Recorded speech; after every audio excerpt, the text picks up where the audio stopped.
నీ పరిచయం నాలో 14th chapter. Madhavi and Arjun ఇప్పుడు అదే కంపెనీలో మళ్లీ చేరారు. ఈసారి ఒకే టీంలో కాకుండా 2 విభాగాలను నడిపే లీడర్లుగా. పనిపరంగా ఇద్దరూ బిజీ, కానీ మనసులో మాత్రం ఒక మృదువైన అర్థం ఉంది.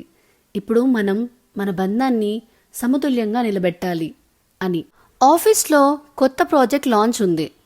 Arjun technical lead, Madhavi operations head. కలిసి పనిచేయడం ఆనందమే అయినా కొన్నిసార్లు చిన్న చిన్న విభేదాలు చెలరేగుతాయి. ఒక మీటింగ్లో మాధవి చెప్పింది, ప్రజెంటేషన్స్లో విజువల్స్కి ఎక్కువ ప్రాధాన్యం ఇవ్వాలి అని. అర్జున్ అంగీకరించలేదు. కంటెంట్ ప్రధానమైనది, విజువల్స్ తర్వాత అని అన్నాడు. వారి వాదన కొద్దిసేపు సాగింది. టీంలో కొందరు ఇరువురిని చూస్తూ చిన్నగా చిలిపి నవ్వులు నవ్వారు. మాధవి గమనించింది, కానీ చిరునవ్వింది.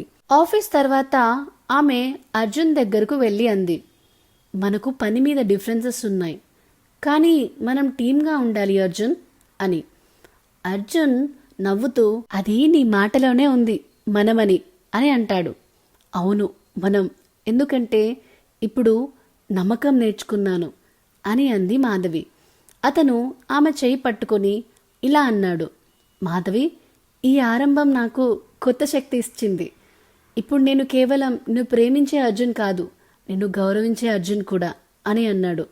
మాధవి నవ్వుతూ అంది, అది వినడం నాకు మరింత విలువైన ప్రేమలా అనిపిస్తుంది అర్జున్ అని. అప్పుడే సిమ్రన్ లోపలికి వచ్చింది. ఇప్పుడు ఆమె కొత్త కంపెనీలో హెచ్ఆర్ కన్సల్టెంట్. ఆమె వారిని చూసి నవ్వింది. మిమ్మల్ని చూస్తుంటే నాకు చాలా సంతోషంగా ఉంది. మీరిద్దరూ ఒకరినొకరు డిజర్వ్ చేసుకునే స్థితికి వచ్చారు అని అంది. మాధవి కాస్త వెనక్కి చూసి అంది, ధన్యవాదాలు సిమ్రన్. గతం మనకు గాయం చేసింది, కానీ పాఠం నేర్పింది అని. సిమ్రన్ అంగీకరించింది. ప్రేమంటే క్షమించడంతో పాటు నేర్చుకోవడం కూడా అని. ఆ రోజు ముగింపు సమయానికి ఆఫీస్ కిటికీ బయట మళ్లీ వాన పడుతుంది. మాధవి కాఫీ కప్పు పట్టుకుని అర్జున్ వైపు చూసింది. వాన ఎప్పుడు మన జీవితంలో కొత్త పేజీ తెరుస్తుంది అనిపిస్తుంది అని చెప్తుంది. అర్జున్ నవ్వుతూ, అవును, ఈసారి వాన మన పేజీ కాదు, మన పుస్తకం మొదలు పెడుతుంది అని అంటాడు. వారి చేతులు కలిశాయి. కిటికీ వెనుక వాన చినుకులు సంగీతంలా వినిపించాయి. ప్రేమకు కొత్త ఆరంభం.